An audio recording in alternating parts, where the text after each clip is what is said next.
సైన్యములకు నీవే సారథిగా నిలిచి నింగినంటిన గోడలు కుప్పగా కూల్చిన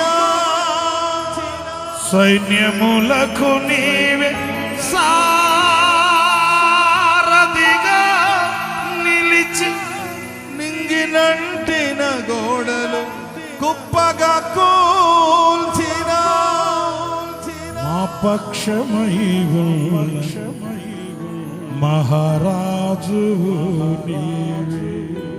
నీకు సాధ్యము కానిది ఏదైనా కలదైనా నీకు సాధ్యము కానిది ఏదైనా కలదా.